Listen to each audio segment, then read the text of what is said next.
O autismo é um transtorno do desenvolvimento marcado por características como a inabilidade para interagir socialmente. Estima-se que 1 em cada 100 pessoas tenha um problema que aparece nos primeiros anos de vida e que às vezes é difícil de ser detectado. Este é o tema do Horizonte Notícia, a entrevista de hoje. E para trazer mais esclarecimentos sobre o assunto, está aqui conosco a professora Suzana Faleiro Barroso, da Faculdade de Psicologia da PUC Minas. Seja bem-vinda.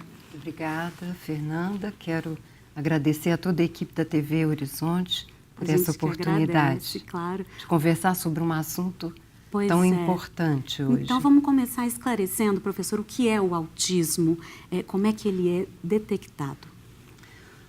Eu penso que o autismo hoje é um problema de saúde pública, no Brasil e em diversos países do mundo, né? A estimativa consta que a gente tem no Brasil hoje 1 milhão de pessoas autistas e 40 milhões no mundo. Então, veja você que é um desafio hoje para vários campos de saber, né? É um enigma ainda para vários campos e setores de pessoas e profissionais que se dedicam à abordagem, ao acolhimento do autista, exatamente porque não há um autista igual ao outro, né? O autista é um sujeito absolutamente singular e isso requer um estudo aprofundado de cada caso, né? É um sujeito que se fecha no seu mundo, vive muito solitariamente, né?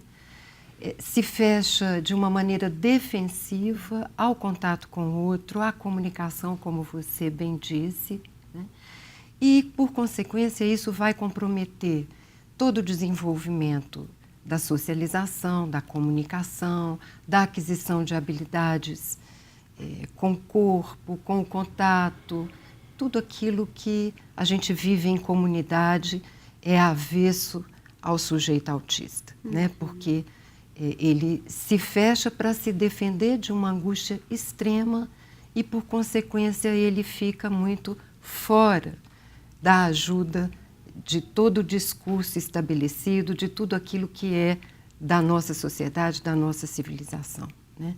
Então, é um desafio a cada caso ajudá-lo a se incluir num mundo para o qual ele se fechou, né? Por diversos motivos, né? Agora, é por causa dessa peculiaridade de cada caso ser tão difícil de diagnóstico, quando que ele é feito? A que sinais se deve ficar atento? Isso é importante, há uma série de sinais que indicam, né, o risco e a possibilidade de uma resposta autista da criança. Esses sinais se apresentam nos primeiros 2 anos de vida, mas já no primeiro ano e numa idade bem precoce, né?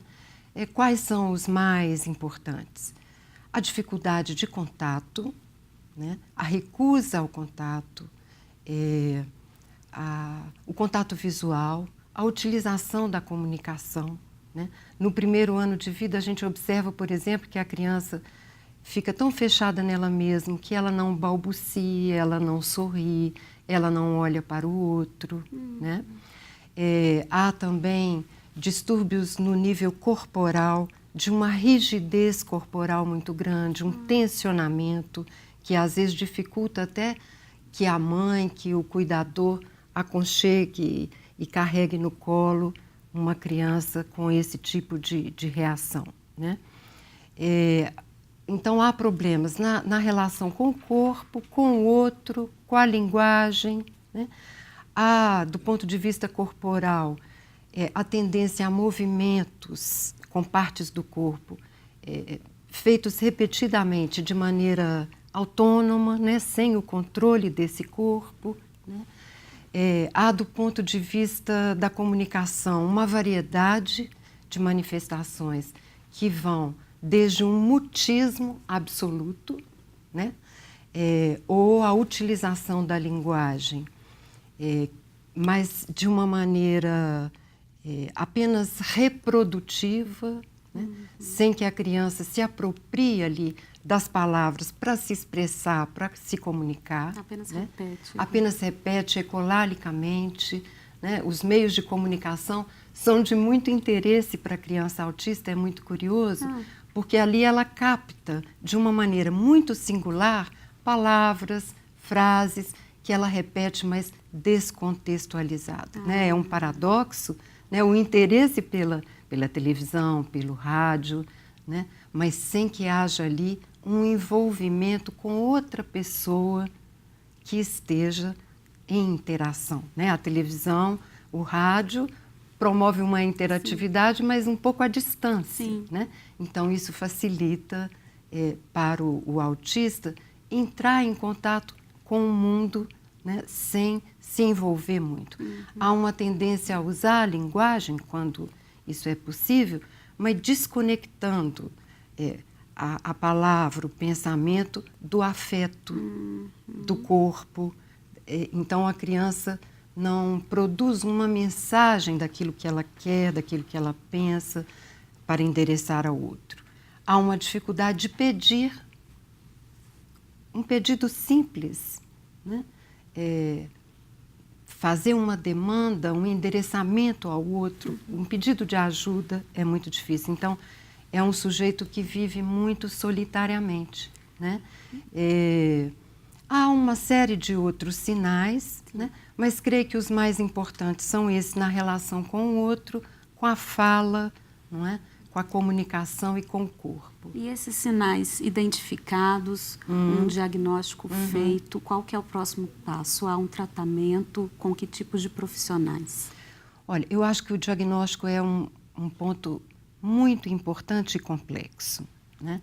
Quanto mais cedo ele for feito, mais chance a gente tem de ajudar essa criança a sair do seu mundo, do seu isolamento. Né? Quanto mais tarde, o contrário, né? Ela tende a se fechar ainda mais. Agora, por outro lado, é um diagnóstico que não dá para ser feito numa conversa, numa aplicação de um teste, numa consulta. Eu acho que é um diagnóstico que precisa ser feito com pessoas experientes, né? Que tenham uma visão da criança em seus diversos aspectos e não uma visão assim, de um lado, de uma face. Né? É preciso conhecer a estrutura psicológica, né?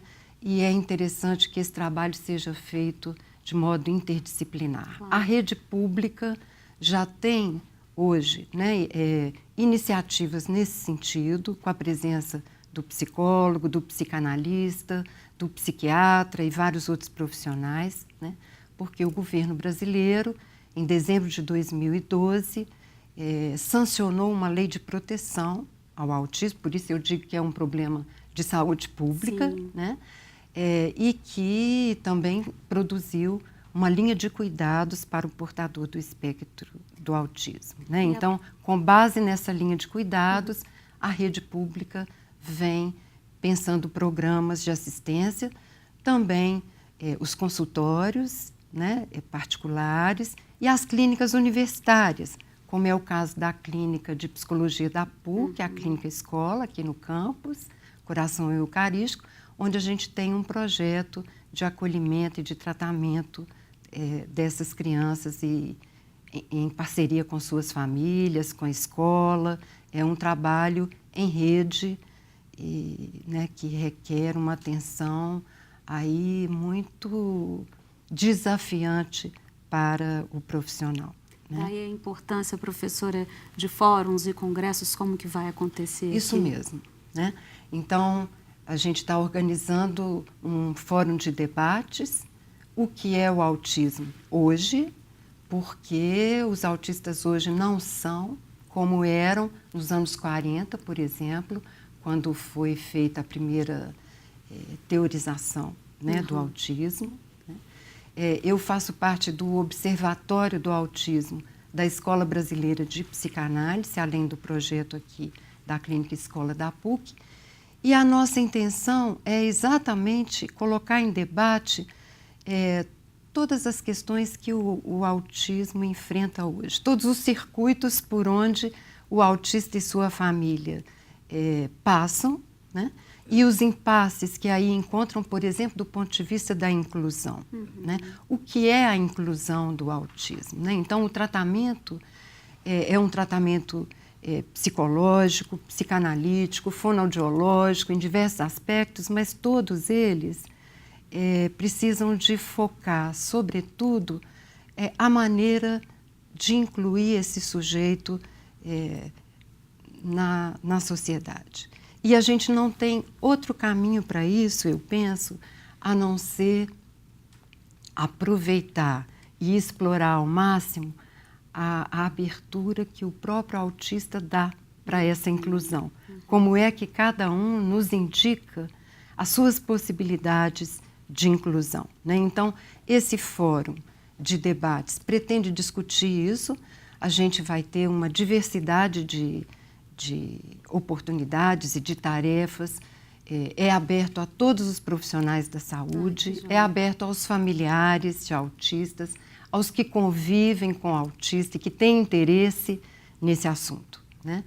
Então, a gente vai ter, por exemplo, mesas de testemunho e depoimentos de autistas, de pais de autistas, de mães que têm escrito muito sobre o que é a educação de um filho autista. Né? Um dos problemas muito dramáticos, né, às vezes, para a família, é o momento do diagnóstico e do contato com uma criança que foge um pouco ao padrão, à norma, mas que, por outro lado, nos ensina muitíssimo sobre como viver, né, de um modo muito diferente do padrão, mas mesmo assim poder se inserir e até contribuir com a gente. Muito bacana, professora. Muito obrigada pela presença aqui. Ok. O Horizonte Notícia Entrevista fica por aqui. Se você quiser rever o programa, acesse o nosso site. Até a próxima.